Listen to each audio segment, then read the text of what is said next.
Hi, good afternoon. I'm Jeremy Love, immigration attorney here in Birmingham, Alabama. Here to talk to you today about the new public charge rule that was announced by the Trump administration recently. Esta charla está en inglés. Yo hice otro el lunes en español que está disponible aquí también. This chat is in English. I did one in Spanish on Monday that's also available here on Facebook, and it'll be up on our website as well soon. So I'm just talking a little bit about what is the new public charge rule, who does it affect, what are some recommendations that I have, and kind of help you walk through the balancing act and what's going on right now, because there's a lot of confusion about this new rule change that started on Monday, February 24th. So the public charge rule says that an immigration officer can make a determination, and this has been on the books for a while, but they're reinterpreting what is the public charge. Can make a decision that someone is likely to become a public charge, meaning they need public assistance in the future. It's pretty open-ended. It leaves a lot of discretion to the officer to make that determination. So that's something that we're trying to prepare our clients for when it does come up. So that's a little bit about what is the public charge. So who does it affect?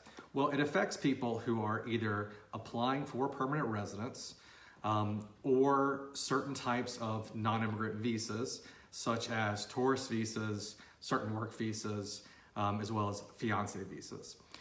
So just to clarify, it does not affect anyone who's filing for citizenship, who's already a resident, or for things like DACA, TPS, U-Visa, VAWA. It also doesn't affect people who are filing for permanent residence through things like special immigrant juvenile, that's unaccompanied minors, as well as doesn't affect people like U-Visa, VAWA, who are filing for their permanent residence. So that's something I just wanted to clarify. So I have a list of recommendations for you that I want to share with you, and we have a list of this on our website as well, and we'll keep updating it as new information comes out about this public charge rule. It's all very new, how it's being interpreted, so we're going to keep you informed as well as we can. Again, my name is Jeremy Love here in Birmingham, Alabama. We have information about this on our website, which is loveimmigration.com. So a couple of the different categories of documents to prepare if you are, for example, filing for permanent residence now or in the future are certain things like proof of income, public benefits if you or family members have received them before, health information, your credit, as well as skills and education. So quick recommendations for each one of those. As far as income, it's really important that you work under your own name with your own Social Security number or tax ID, or if you're filing for your spouse or family member, it's important for them to do those things. As well as that the immigrant has proof of income with pay stubs and paychecks, employment history, as well as proof of future employment, and tax transcripts, W-2s, 1099s as well.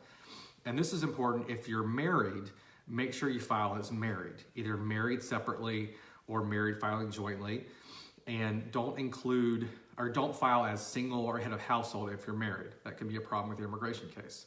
As well, don't include a lot of dependents that you're not actually providing for. I see that a lot on people's taxes, and it can affect your immigration process because it's more money that you have to earn in order to not be considered a public charge. So I really recommend hiring an accountant who is reliable and has experience to handle your taxes, because it can affect your immigration case. Other things that we've mentioned that comes up a lot with our clients is public benefits. So if you are filing for permanent residence and you yourself receive public benefits, it may be important to stop those public benefits, but it depends what it is. Certain things, such as emergency Medicaid, does not affect you when it comes to the public charge rule. Also, if you're pregnant, you can receive services up to 6 months after having your child. So that's something to remember as well. Also, your family members, your children who are U.S. citizens, your spouse, if they're receiving public benefits, in general, it shouldn't affect you. So they have Medicaid, food stamps, things like that. It shouldn't affect you. It's something that's written in the regulations, but it's important to remember that an officer is making a determination on this, so you do need to have proof of it, even if it won't may not affect your case. Some things will though, like public housing, because everyone's living there, everyone's benefiting from it, that can be used against you. But like I said, if the U.S. citizen family member, we need proof, but it shouldn't affect your case. Another thing I'd like to mention is health. It's important to show that you are in good health. That's important, as well as obtaining private health insurance. You don't need to do it right now, but if you're filing permanent residence, it's something to consider so that when you go for your interview, you either have proof of health insurance or proof that you will have it within 30 days. Credit comes up as well, so proof of a good credit score, as well as showing proof of having money in the bank, checking accounts, any real estate that you may have. That's important too, to avoid a determination of public charge. Another one I'd like to mention is having proof of all your debts. If you have school debt, mortgage, things like that, it's important to have proof of it. As well as the last one I mentioned, skills and education. English proficiency helps. So if your significant other is applying for their permanent residence, it's important that they get into English classes because that'll really help. There are a lot of free English classes in town, and I plan to provide some information on those. We have some on our website, but we're going to update that soon as well. Also, proof of education.